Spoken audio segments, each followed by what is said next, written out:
Hello mga makaka! Welcome back sa aming third and most requested Yes! episode! Yay! Ito na ang pinakahihiling ninyo! madaming nag-request dito sa topic namin ngayon. Yes. Which is... Then, padala! Yes, andito na naman po si Apple and Marie! ang inyong madaling kausap! Yes! Yay! Welcome back! Meron po kaming live audience dito, mga teddy bear. umpisahan na natin. Medyo mainit-init. Naku, mainit to hot topic. Naku, mainit-init tong topic natin ngayon. Kasing init ng weather dyan sa Pinas. Yes. Maraming salamat po doon sa mga actively participating sa aming Facebook page at sa mga Filipino group page na nagko-comment at talagang binibigyan kami ng idea tungkol sa mga next topic namin. Yes, yung mga nag-share, Yes.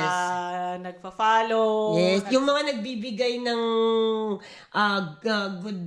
Good words, vibes. good vibes tsaka, na ratings. natutuwa.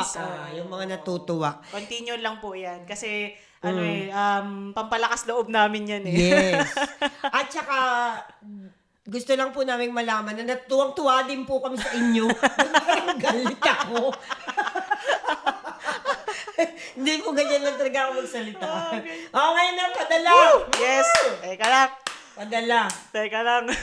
Sandali lang. Nasaan na ba yung ko, ATM? Ano na ba ngayon? Ano na ba ngayon? Magkakatapusan na. Magkakatapusan na, sakto ba Tapusan ito? na. Yes. Oo. Sakto yung aming topic. Ngayon, padala. Hey! Brace yourselves. So, sa ating Third topic episode. Third episode. Sa topic natin ngayon, marami tayong mga questions dyan. Yes. Kasi madaming makaka-relate dito. Kaya I think, nga, hype na hype ako talaga, hype. kasi halos lahat naman ng OFW nagpapadala sa Pilipinas. Yes. Or I think or kahit saan gusto nyong magpadala, pero padala pa din. No? Ang Yes. main reason kung bakit nag-OFW. Sino ba ang mga ikaw nagpapadala ka sa Oo Pinas? naman, yes, ngayon. Yes. Yes. Sila For the mama, past no? years na simula na nag-OFW. Ikaw ba? Nagpapadala ka pa? Yes. Sino ang kalimitan nating pinapadalan sa Pinas? Ito ang mga pamilya. Pamilya. Yan, lagi talaga. pamilya. Is this, for me, it's my immediate family like mom, mami, kapatid. Yes. Ayun, pamangkin. Aha. Ikaw naman, sino? Ako kapatid. Kasi nandito na yung si mami mo oo. eh. Oo. Kapatid at saka kapatid forever. Ang pakaswerte naman ng kapatid nito. Laging pinapadalhan. Hindi siya swerte kasi extra lang naman doon 10 euro. Miskin. Hoy, pero padala pa din. Padala pa din. At saka, sino pa ba? May mga ibang nagpapadala sa mga jowa, Oo, boyfriend, jowa. asawa. Oo, yes. Anak. Yes. Anak, oo. May nagpapadala pa din dun sa mga lolo't lola. Lolo't lola. Oo. Oo. Siguro dahil inaalagaan nila yung anak nila or basta dahil Yes.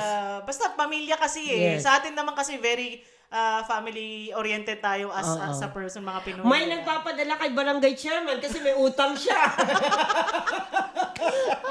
Di ba? Hindi mo alam eh. Oh, why not? Yes. Napakadami mo. Oo, why not? Oo. Pwede mo nang pagpadala. Pwede rin siguro papadala ka sa kaibigan Ayun, dahil kaibigan. pabayad sa may kinuha kang insurance na ganito.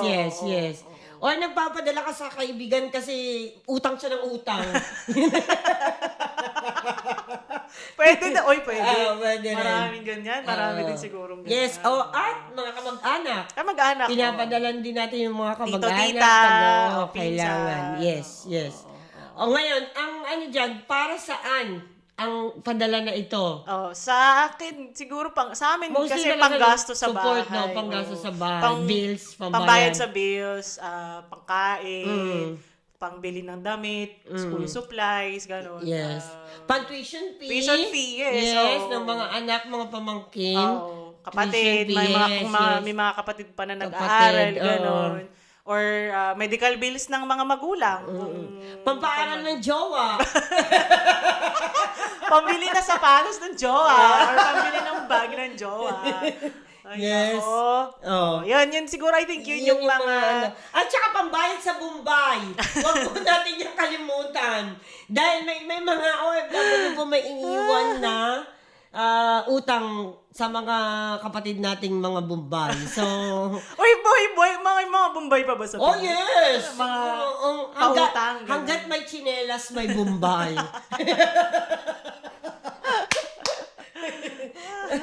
So, at saka, minsan, para saan ba? Investment. Oh, Di ba? investment, yes. May yes, mga yes. nag-i-invest Yung na rin na Pinoy eh.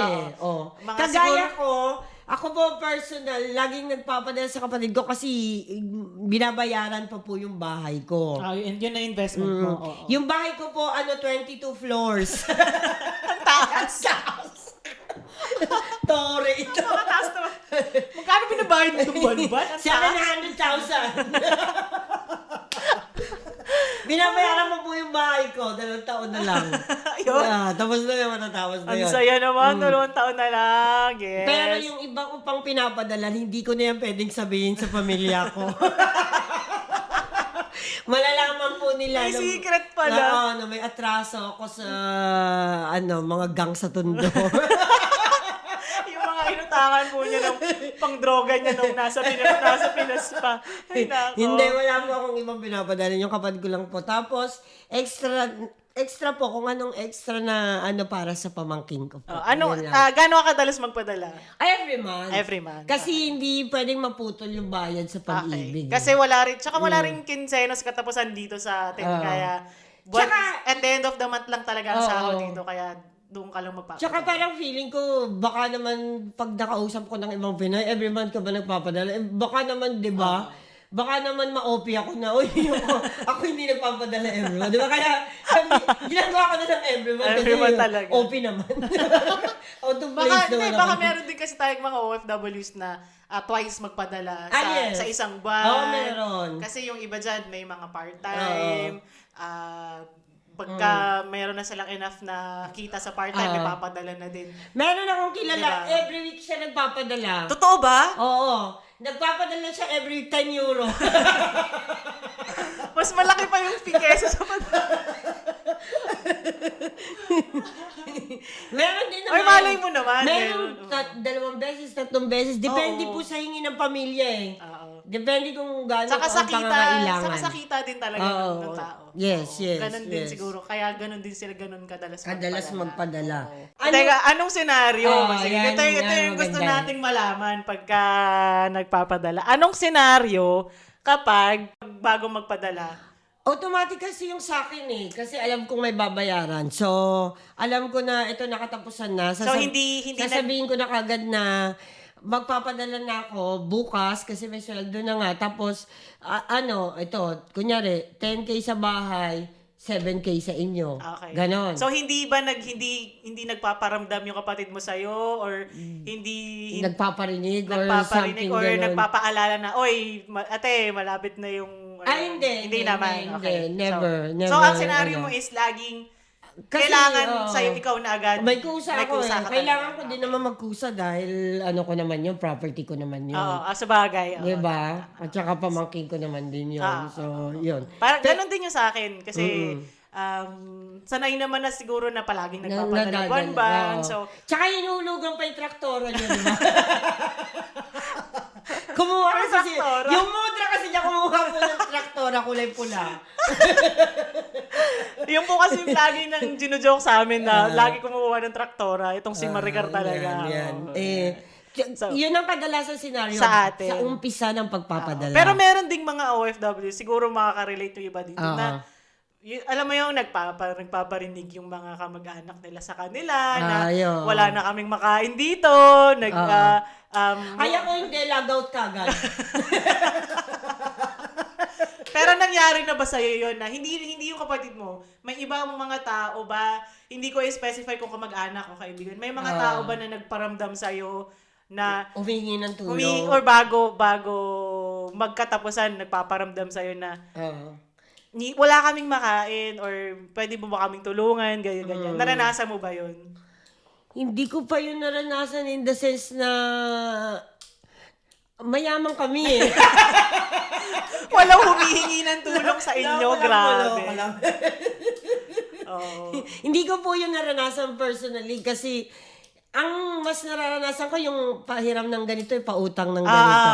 Yun ang yung mga mas, pahiram, pautang. pahiram ng... Wala naman sinasabi na to the point na hindi wala na silang makain. Okay. So, ayoko din naman dumating sa point na gano'n, no? Kung ano. At saka, mas madalas kasi yung mudra ko, yun yung tulong talaga niya sa family niya eh. Okay. Sa amin, sa akin, wala din. Pero may mga tao din na minsan nagpaparamdam na parang kailangan ko silang padalhan, ganon. Hindi, yung iba hindi ka mag-anak. Hindi yung, talaga mag-anak, more than kaibigan, kakilala, ganyan. Oo. Yun ang senaryo bago magpadala. Ito ang medyo magandang yung pagkatapos magpadala. Yes. Naku, ang dami kong kwento niyan. Diyos ko. Kahit kani-kanino ko na nadidinig yung ganyan kasi lagi ako matanong ako eh. Pag pumunta ng mga party, ganyan. Nakapagpadala ka na ba? Ganyan. Ano sabi sa'yo? Wala pang ang reply. Yung mga napapadalas namin naririnig kasi na pag nagpadala sila, nagpadala, ito po, pag nagsabi sa mga kamag-anak, ito na yung padala ko, pakikuha na lang sa ganito. Tapos, nakuha na pala. Oo. Tapos, hindi pa in-inform si OFW na nakuha na. Yes. Oo. Tapos, nag-post na my day, nag-SM na. Nag-milk tea pa. Nag-milk tea, nag-sangyup lahat Nag-shopping na. Siyempre si OFW, lagi po natin iisipin dun sa mga Pilipino na nakakatanggap ng remittance galing abroad. Alam niyo po, bawat sentimo ng mga kinikita namin, pinagpapaguran po namin lahat yan. Ngayon, isang salita lang po sana na gusto namin kung nakarating na safe yung pera. Kasi sayang naman po kung nasaan yung pera. Oo. 'Di ba? Yun lang po ang unang yung tatandaan. Yung assure lang na nakuha ko na yung padala. Yes. Okay kami. Ginagamit na namin yung padala. Okay lang po yun. Sige. Nakakalimutan niyo po magpasalamat. Walang problema yan. Yes, walang problema yan. Ano ba naman, maliit na bagay. Tsaka kasi for us, I think, dahil nga sa atin, tinatanaw natin siya as a responsibility. So, hindi sa atin, kahit wala nang pasalamat, basta masabi lang na, okay na yung padala, nakuha ko na. Kasi minsan, gusto namin na nalalaman. Kasi minsan, yung iba, hindi nakukuha dahil may hindi nag-match na number, may hindi na-identify yung tao, ganyan-ganyan. Sa amin kasi, dapat, alam namin na okay na yung padala. Para nakakatulog kami sa gabi. Wag naman po yung aabot sa point na nasa mall na kayo, tas ang lakas ng music sa mall, tatawag pa si OFW sa inyo at hindi niyo nadidinig. Ano, te? Pagkita kasi kami sa mall eh, ganyan. Si OFW nanginginig na sa galit at sinasabi niya, ano ba dong? Nakuha niyo na ba yung padala? Diba? Napaka-irresponsible po ng mga ganun. Diba? Sabihin niyo lang naman na okay na nakuha na yung padala. Kahit sa isang lang, nakuha na ang padala. Finish. Okay. O kaya, N, nakuha. P, padala. NP, nakuha padala. Okay na tapos na yun, NP. Kung medyo busy na mag-text. Masyado kang busy sa mga malls, mga okay na yun. Diba? Naiintindihan yun. Yun talaga ang madalas na senaryo ng mga nagpapadala. On the contrary, meron din namang nagmamadali din naman kayo, napapadalan kayo. Diba? Meron din namang mga napapadala. Mga message nyo sa OFW na, magpadala ka na ngayon dahil kailangan na ng pera. Nagkakandara pa po si OFW, lagi nyong tatandaan yan. Na kaming mga Pilipino dito, isang salita nyo lang, numiikot na yung paningin namin sa paghahanap ng pera. Lalo na kasi minsan may mga employee na late pa sa huri. Yes. Minsan kasi hindi katapusan, hindi nabibigay yung Oo, sahod. Nagfo-fall sa weekend. Yes. So, weekday pa mabibigay, which is, for example, 1 or a dos na or Yes, ano na. So, hindi late niyo na. po alam kung paano kami naghahanap, naghahagilap Oo. para I think in generally speaking talaga sa OFW. Oh, yes. Oo. I'm talking in Hindi general lang para sa talaga. atin. Yes. Hindi lang para sa At hindi lang to sa Malta, pati yung Oo mga naman. Pilipino Oo. sa ibang bansa Oo na, naman. For sure yan. talagang din sa pamilya. Meron ding scenario, I think, Oh. na meron din naman nagpapasalamat agad, meron din namang nagsasabi na anak, ganito, salamat sa padala mo, nabayaran ko na yung mga ganito, ganyan. Meron din naman. Pero meron din naman mga magulang na pagod na pagod sila kakashopping, di ba? Iuutos ngayon yan. I-message mo na yung ate mo na kung ano yung pagod na pagod ako. Di ba? Uy, pwede. Pero si Mudra, minsan ganyan. Pagka, hindi ko po nanay ito yung in general lang po ito. Minsan, pagka kailangan ng padala, akin na yung cellphone, tatawagan ko yung ate mo, siya mismo, di ba? Yes. Di ba? So, meron namang mga kamag-anak at mga kapamilya. Meron din namang senaryo na nagpadala ka na, pero magsesend sa'yo ng message na, kulang pa yung pinadala mo. Oo. Pero, ito naman, in fairness, meron din naman pinagagalingan din siguro yung nag-message. Kasi either kulang nga talaga yung pinadala or yung nanghihingi is may extra pa siyang babayaran. may extra pa siyang kailangan. Meron din naman din siguro.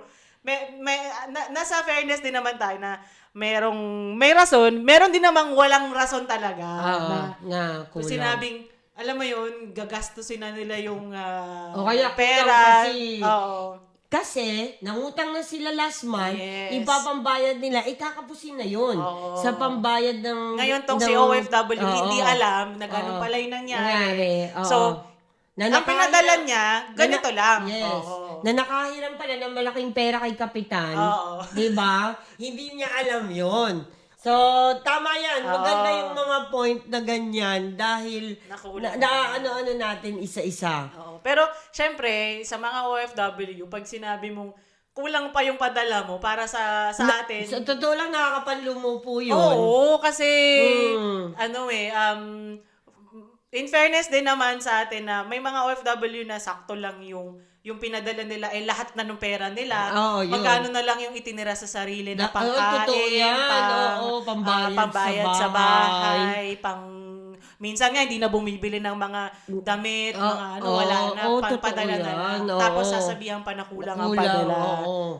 Yun naman ang I think yung mga Filipino na talagang nasasaktan talaga na pagka gano'n naman, sinabi na ko, kulang pang padalo mo. Ganun ba? O, ikaw ang pumunta dito, ayusin ko papeles mo. Oo, kasi misunderstanding din talaga between sa mga tao sa Pilipinas na pinapadalhan at yung mga nagpapadala. Kasi madaming hindi nakakaalam sa Pinas ng buhay abroad. Exactly. Kasi di ba nga, sa atin, dami tayong naranasan na naghirap tayo. Yes. Minsan, nagtitipid kami na kakainin lang namin, pancit canton, noodles, ganyan. At saka po, palagi nyo isipin yung mga nakikita, yung mga pinupost sa social media, hindi naman po yan araw-araw na nangyayari. Totoo. Na nasa bakasyon kami, na kumakain kami ng ganito, na may birthday ang kaming pinuntahan. Hindi po yan araw-araw nangyayari. Alangan naman, araw-araw namin i-post sa Facebook na umiiyak kami at nangangatal kami sa pagod. Yung pagod ka na pero kailangan pang magtrabaho kasi kailangan mo ng extra income. Diba? Tapos sasabihin nyo na, ayan ba yung walang pera sa abroad? Tignan mo, nagbiyahe-biyahe, ganyan. Bakit lagi po ba? Andun ang OFW. Minsan lang yan, regalo lang nila yun sa sarili nila. Totoo. At saka yung mga abroad na yan, dito kasi, sa amin kasi, sige sabihin ko na sa amin, mayroon tayong mga low-cost airline na magkano lang ang pamasahe, makakapunta ka na dyan. Apakalapit lang din kasi ng bansa na yan, So, meron kaming enough na pera, for example, sige, let's say, budget natin 100 euro, makapag-travel ka na nun kasi At saka, akala niyo po ba, Mura lang, oo. hindi din kami wise? Sali po kaya kami ng sali sa paluwagan. yes! Uy, paluwagan is life. Totoo yan. Totoo yan, paluwagan is life. Kaya din yung mga padala namin minsan, nagkukulang siguro kasi inuuna yung mga paluwagan. Kailangan ka magbayad. Ilan na, mag-Facebook pa. ilan ang paluwagan mo? Sige nga. 7. Da. Hindi mo totoo yun. OA, 7. Ayun, yung mga senaryo natin. No? Ano pa bang mga senaryo ng mga padala? Madami. Ito, sagot mo rin ba yung mga extra na? Kagaya ng attend ako, magnininang ako sa kasal Oo. Pwede bang bigyan mo ako ng pambili ng Oo ganito? naman. Birthday ng tiyahin mo pwede bang sagot mo ba yung mga extra Sa, na yun? sa akin, Wala na yun sa usapan Oo, Oo. kasi ano yun out of the Country? ano na yun. Wala na yung sa listahan na dapat na kasama cover dun sa padala mo. Exactly. So ano na siya, extracurricular na siya. Oo. Pero for me oo, pero para sa akin, siguro ng mga bago-bago akong OFW, Naiirita ka? ano ko kasi hindi ko alam saan ako kukuha ng Oo nga. extra ko na pampadala. Kaya Kasi nga, nga. sakto lang yung padala ko. Di ba nung- parang nakakais? Ba't sa naman pamilya. kasi magnininang pa sa kasal? Di ba yung Oo, gano'n, no? Pero syempre hindi ko na yun sinasabi kasi para sa akin, dahil ate nga ako, panganay ako, responsibilidad ko na kung ano yung kailangan sa bahay, tutulong ako. Pero kailangan sa bahay, hindi kailangan sa labas ng Ayun na nga. bahay na kagaya ng... Oo, pero ngayon kasi sa akin, wala, okay, sige, padala na lang kung padala kung kailangan, kung may kailangan si... o kaya padala na lang kasi kung hindi i-delete ng nanay sa Facebook. Maabot pa sa mga ganun na nagdi-delete. May mga- Parang mga bata. Uy, merong mga ganyan. Merong talaga mga... Sobra for sure, may mga naman. OFW na nakakaranas ng ganyan. Oo, sobra Na- naman. na Na kapag- pinaparingganit sila sa Oo, Facebook. kapag ka No? hindi nakakapagpadala Oo, dahil nga... kapag ka hindi nakakatulong sa Oo. kamag-anak o Yes, sa... Grabe yes. naman, Oo. oo. May mga kakilala akong ganyan na Oo. yung mga ultimo, mga pinsan, kailangan Suportahan. Tapos, pag hindi nakatulong, paparinggan pa. Yung Oo. mga ganun. Kaya itong si OFW, umiiyak na sa, alam mo yung Oo, sasama totoo. ng loob kasi, Totoo. Hindi naman niya sagot yung mga yun oo, kung tutuusin. pero bukod doon, yun na nga ang dilema kasi ni OFW, gusto niyang makatulong, pero wala naman siya wala siyang maibibigay. maitulong. Oo, tapos totoo. paparinggan pa. Oo, 'Di ba? Parang oo. yun ang sa loobin ng mga OFW na pag pinaringgan mo kala mo yung may mga patago na Oo, ganito, totoo. ganyan. Itong si OFW talaga umiiyak na Kawawa eh. gusto kong tumulong pero wala akong magawa. Oo. Yun ang pakiramdam siguro nung. Ikaw ba? Sagot mo yung mga ganung Hindi, kasi talaga magagalit ako. very strong ka na ba na sa Kasi hindi ko kasi inaalaw yung mga ganun na abuse ba. Kasi gusto kong matutunan nila kung gaano kahirap kumita ng pera. Oo. Talagang simula sa pool, nandun ako sa idea na sagot ko lang ang kapatid ko, mga kapatid ko at si mama. Yun lang, That's immediate it. family. Ay, immediate family, that's it. Wala naman hindi naman po sa hindi ako nagbigay before. Wala pong ganun. Kaya lang, kung as much as possible, nakapokus lang po ako doon sa pamilya ko lang. Pero para sa akin, wala namang masamang tumulong sa ibang pamilya. Hindi sinasabi ko yung hindi immediate family ha. Kung meron silang pangangailangan, pero yung alam mo ng luho, tapos manghihingi pa sa'yo, yun Yes, talaga ang exactly. hindi na. At saka yung paulit-ulit. Pero siguro mas Yung mali paulit-ulit, naman yung diba? mas mali naman yung pinapadalan ko yung kaibigan ko kaysa sa kamag-anak ko. Oo. Diba? Mas mali naman. Oo, wala naman akong ganun din. Siguro parang mas pinapaboran ko ba yung tropa ko kaysa sa hindi naman din ganun yung senaryo. Paano mo naman sinasabi na kapus ka na? Na parang hindi ko na kaya tong where you draw the Pero line. nangyari. kapos ka na. Siguro, yun nga, yung mga unang taon ko as OFW. Kasi nga, hindi pa ganun kalakihan ng sahod.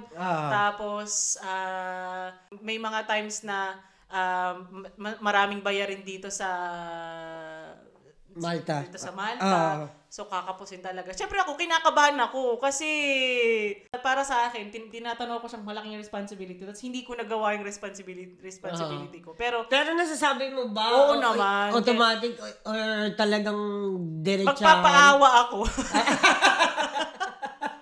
Parang sasabihin ko na, pasensya na po, ito lang muna yung mapapadala ko kasi gipit na gipit talaga. Meron pa nga times na hindi ako nag-work kasi... Nagsisend ka ng picture na gipit ang mga gupit-gupit yung mga damit mo. Hindi naman ako umabot sa ganun. Pero, ang ginagawa ko, pinapaliwanag ko ng maayos. Kasi nga, ang nangyayari dun sa iba, sa tingin ko, nagkakaroon ng misunderstanding na ganito lang muna yung kinikita ko, ito lang yung mapapadala ko. Exactly. So, ang nangyayari, pagka hindi na naipaliwanag ng maayos, nagagalit yung mga tao sa Pinas. Kasi hindi nila naiintindihan, ang akala nila, nagtatago ka ng pera. Nagkakamal tayo ng salapi. Yun nga yung sinasabi nila na pinupulot ba namin yung pera dito sa abroad. Ikaw ba nangyari ba sa'yo na kinapos ka? Kinapos ako pero tumubo ulit yung pera ko. So, never pa nangyari na kinapos ka ng padala. Tapos, hindi mo masabi sa kapatid mo or sa pamilya mo na hindi ka makakapagpadala ng ganito, ganyan. Hindi. Hindi na. Kasi marunong ako mag-budget eh. Okay. Talagang disiplina ako sa pera eh. Alam ko na Yan ang maganda. hanggat kung saan ko lang kaya eh. Siguro dahil iba-iba po tayong sitwasyon sa buhay Oo, iba-iba na. Ililinawin ko lang po. Pero doon po sa part na yun, hindi ko po nakikita yung sarili ko na kaya hanggang siguro ngayon, single pa rin ako. Sa akin naman, napaka-understanding naman ng pamilya ko. Maganda naman yung lalo na nung sinabi ko maintindihin na pamilya. na nag-stop muna ako ng work, naghahanap pa ako ng work. Siguro may mga 1-2 buwan akong hindi nakapagpadala kasi nga wala akong source of income, naghahanap pa ako ulit ng work. Understanding naman sila na, okay, sige lang, basta okay ka dyan. Ganun. Pero don't get me wrong, hindi naman po ibig sabihin, napakadamot ko naman po. Oo naman. Kaya lang po kasi may mga panahon naman na kailangan tumulong at may mga panahon Oo, na tsaka maganda na. tapos na yung pagtulong. Oo, maganda yung ganyang mindset mo Mindset. na kailangan okay ka kasi paano ka makakatulong sa iba kung hindi ka okay, di ba? Yes, exactly. Kaya, pero feeling ko na may mga OFW din na pagka ganun nga, yung reason, pagka kinakapos sila sa padala, minsan inaaway din sila ng mga kamag-anak nila. Pero ganun pa rin na uuwi. Para lang wala na lang pagtatalo. Magpapadala ka din. Na lang kami. Yun Diba? nga ang nangyayari. Oo. So, ang mangyayari nun, mangungutang si OFW. Exactly. Mas hanggang sa mabaon. Kaya nga, yun, totoo talaga yung sinasabi nila eh. Kayo mga Pilipino na nasa Pinas, nakikita nyo ang OFW as bangko nyo dito. 'Di ba? May bangko kayo sa ibang bansa na kahit anong oras pwede kayong mag-withdraw. 'Di ba? Pero hindi nyo nakikita kung ano yung hirap ni OFW kung dito. ano yung decision na saan siya kukuha ng pera, naghahanap pa ng part-time yung iba na para lang, alam mo yun, outside working hours, nagtatrabaho pa, pagod ka na sa main work mo, pero hanggang kinabukasan, walang tulog.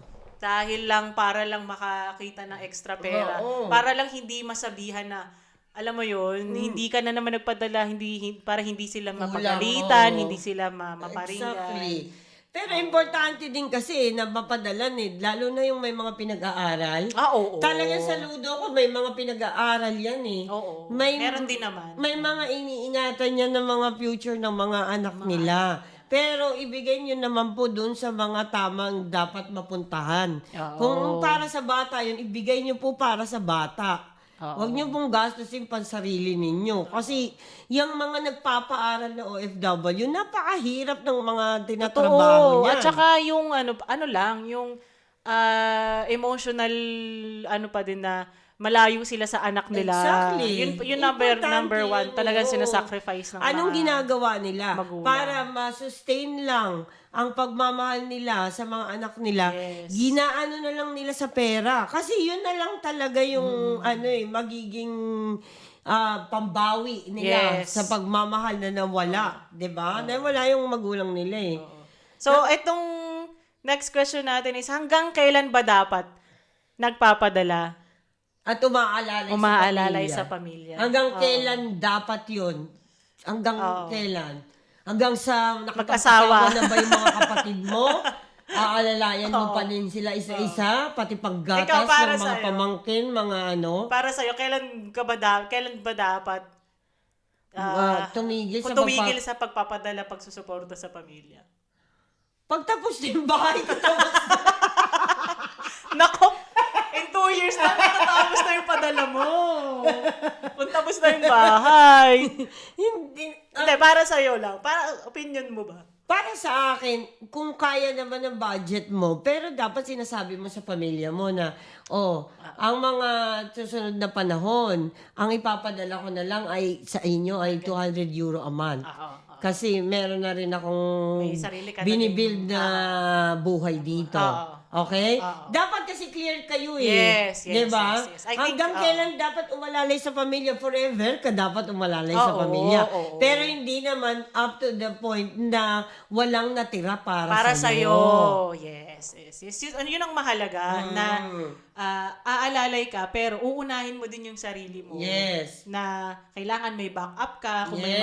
mangyari sa'yo. Oo. Kasi paano ka makakaalalay sa pamilya mo kung Baldado ka na. kung ikaw ay hindi okay. Wala na, Diba? hindi ka okay. Yes. Kaya kailangan mo ring tignan yung sarili mo dito. So, para sa'yo kahit kunyari nag-asawa ka na, pwede ka pa din bang magpadala sa Pinas? Pwede pa rin kung kaya ko naman. Bakit hindi? Pero hanggang certain amount lang. Yes. Hindi ko papadala yung kalahati or 3/4, hindi ko yan magagawa. Pero kung hanggat kailangan kong umalalay kay mama, aalalay ako. Yes, of course, Pati sa magulang. kapatid ko, Magulang yes. yan eh. I think, Yes. even for me, pagka pamilya talagang marupok tayo eh. Pero yung mga solicitation ng mga barangay, hindi ko na yan sagot ha. Oh my God. Basta pamilya, magulang, number 1 yan. Yes. Pamilya, magulang, hindi yan mawawala sa picture natin kahit may mga asawa na, may pamilya. Exactly. Pero syempre, yung may mga anak, forever naman yan tutulong at magpapadala sa Pinas. So, May tanong ako, abusado nga ba ang mga Pilipino na... So, this is our last question. Ito talaga gustong-gusto ko itong abusado nga ba ang mga Pilipino na may alam na nagtatrabaho yung kapamilya nila sa ibang bansa? Siguro yung mga naririnig ko na kwento, Meron mga abusado, meron mga abusado ng mga kapatid at kamag-anak. meron din. Oo, magulang. meron. Siguro mas marami yung abusado kaysa sa hindi abusado. Kasi... Siguro dapat sila yung tinukhang ni President Duterte, no? O lahat ng abusado sa OFW, patay kayong lahat. Kasi isa to sa mga, I think, toxic culture ng Pinoy Pilipino. na pag sinabi mong nasa abroad ka, ang tingin sa'yo mayaman. Kaya Yun nga yung sinabi mo na ginagawang bangko ng mga tao na nasa Pilipinas. Yes. So, meron namang mga hindi, pero parang para sa akin, mas marami yung nagiging abusado. Kasi, na umaasa na lang. oo, umaasa na lang sa padala. Sa padala. Kaya, maraming mga OFW na talagang lumalaban na nagsusumikap talaga na araw-araw. Oo, kasi kung hindi naman, bakit ganun pa din kadami yung OFW sa ibang bansa, di ba? At saka sinasabi natin na hindi pa din yung mayaman yung ibang OFW sa ibang bansa. So bakit? Ang main reason is kasi padala ng padala. Hinihigop kasi. Oo. Kung gusto naman mag-ipon, kaya nga ngayon dumadami yung sinasabi na financial literacy. Yes, kasi yes. Tinuturuan yung mga OFW ginaguide. na mag-ipon para sa sarili. Kasi ang mga OFW, ang main goal nila makapagpadala sa Pilipinas. Kasi nga may mga abusado talaga ng Yes. mga kamag-anak. Ako sasabihin ko talaga abusado. Paano ko hindi sasabihin abusado? Ipinadala na nga kayo, hindi nyo pa masabi na natanggap nyo na. Nandun na kayo sa ano. Nagsasaya na kayo, nagiinuman na kayo. Sabihin nyo muna kaya na natanggap nyo na. Oo, maraming ganyan talaga. Diba? Oo. At saka, abusado sila to the fact na minsan, hindi na nagtrabaho. Umasa na lang yes. doon sa kapatid na nasa ibang bansa. Oo. Umasa na lang doon sa kapamilya na nasa ibang bansa, sa nanay na nasa ibang bansa. Kung meron pa naman po kayong lakas sa mga katawan ninyo, umano naman po kayo para makatulong din po. Hindi naman po itong OFW na lang lahat, inasa nyo na lahat. Oo. Iba pa din talaga yung may tumutulong sa OFW na. Pero meron din naman kasing OFW na siya lang yung may work, may capacity magtrabaho. Kaya itong si OFW talagang pasan niya yung buong pamilya. Oo. Meron din naman. Pero maiintindihan ko yung mga ganong sitwasyon. Oo naman. Pero huwag ka nang magbisyo. Yes. Okay, malinaw tayo dyan. Oo. Naiintindihan ko yun. Sige, papadalang ko kayo, susuportahan ko kayo kasi hindi nyo na kayang magtrabaho. Pero wag na kayong magsugal, wag na kayong mag-drugs. Mahirap talaga may bisyo na. Oo. Diba? Kasi doon makuubos ang pera Hindi lang alcohol, hindi lang drugs, pati yung pamimili ng hindi na Kailangan, kailangan. Mga ano yan. Bisyo nga yan. Oo, bisyo. yan yung mga ano na, meron din mga tao na, kunyari wala na silang utang, bubuelta na naman sila sa Bombay para may utang na naman. Total, may padala naman yung ate mo Oo. Kasi Next nga may month. inaasahan. Oo, di ba? Yan talaga ang ganun ang mga abusado. Oo, yun yung mga abusado sa tingin ko. Wala naman pong problemang tumulong. Pero, isipin din po natin na yung tumulong sa atin, saan niya po kinuha yung pera na yun? Di ba pinaghirapan niya? Dugot pawis. Di ba? Dugot Ito po, pawis at lahat. coming from OFWs, dahil pareho kaming OFW ni Marie, madami kaming mga, hindi, for sure, may mga may dumaan pa mas mahirap worse. sa amin. Oo, Pero, totoo. considering kami, may mahirap na rin yung pinagdaanan namin, talagang masasabi namin na hindi talaga biro ang pag-OFW. Exactly. Hindi siya biro talaga. May mga times na gustong-gusto mo na umuwi sa Pinas pero hindi mo kaya. Oo. Gusto mong maghayahay muna saglit pero hindi pwede. Correct. Mag-sick leave pero hindi pwede kasi kailangan mo magtrabaho. Kailangan mong bumangon eh. Oo. Oo. May mga ganong instances talaga. Hindi lang tayo. For sure, lahat ng mga OFW. Totoo. At saka sa tingin niyo po ba, kaming mga OFW, kahit po, kunyari hindi kami makabayad ng mga renta namin, mga electricity bill namin dito, sa tingin niyo po ba hindi kami mapapalayas? Oo. Di ba? Kahit sino. Oo. Kailangan yun. Buwan-buwan yun. Oo naman. Updated ka sa pagbabayad. So, hindi lang po nagiging ano dito na ito buong buo yung sweldo ko sa akin na to lahat. Hindi po ganun yun. Oo. Tsaka hindi lang sa atin dito kasi maganda pa nga yung living conditions natin dito sa Malta Oo. Pero isipin mo yung mga OFW na nasa ibang bansa, like kailangan nilang, for example, 10 sila sa isang maliit na bahay. Oo, yun. Yung Ang mga bed, ang tulugan nila, yung bed space lang. bed Kami kasi dito, may mga may flat tayo na kanya-kanyang kwarto. 2 bedroom, may mga kasama naman tayo sa flat, pero mga kapamilya natin. Pero meron din naman iba na kaibigan. Pero iba talagang bed space lang talaga Yes. yung tulugan nila, yun lang. Pero, yung ibang sistema po dito, yung mga OFW, para medyo makaluwag-luwag sila sa pagbabayad ng flat, nagpapa-weekender sila, Yes, tama? oo. So, si weekender, sinisingil po ng per head. Oo. Ano po yung weekender? Weekender nga po, di doon po siya sa pagitan ng Biyernes at Linggo, lang umuwi ng flat. So, yun po, napakaliit lang po ng parte nun. Kaya Diba? yun yung sinasabi natin na hindi talaga biro ang pag-OFW. Hindi siya kasing Dali na iniisip oo. ninyo. Oo. So, palagi nyo pong tatandaan yan na yung sinusugal ng OFW sa ibang bansa, buong buhay niya. Kasi nandun lahat, pakikisama sa mga taong nandito, kung sino yung mga lokal dito, Oo. pagbabudget ng mga sinasweldo nila, pagiging masigasig sa trabaho. Kasama na po lahat. Yes. Kaya Ayan. talagang saludo tayo sa mga OFWs OFW natin. na patuloy-tuloy na nagpapadala. Patuloy lang po At kayo. talagang tinataguyod mga Lumaban. OFW Oo, yes. na nakakapagpagawa ng bahay. Oo naman, Paunti-unti, yes. nagiging mansyon na. Okay po yun. Okay na okay. Mga nakapagpatapos Tapos ng mga ng anak pag-aaral nila. ng mga Oo. bata, yes, true. Yes. Yung mga nakabayad ng traktora. Yung mga nakapagtayo po ng mga O yung mga maliliit na mga nakabayad, business. nakabayad ka na ng 22-story house mo. Diba? 2 taon na lang. Yes. Yung mga nakapagpatapos ng jowa.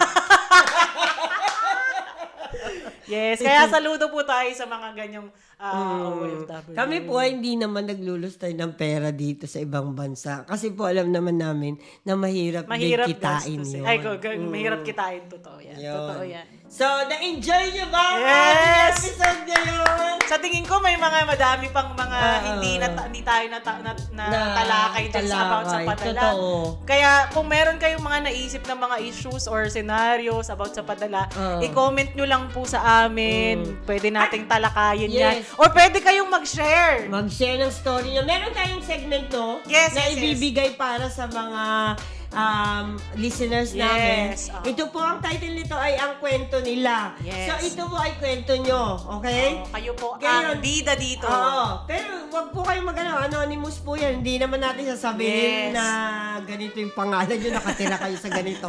Hindi po. Hindi Ako po po ganun. si Marie. Ako po ay may 22-story house. sa amin po, kami lang ang kilala nyo.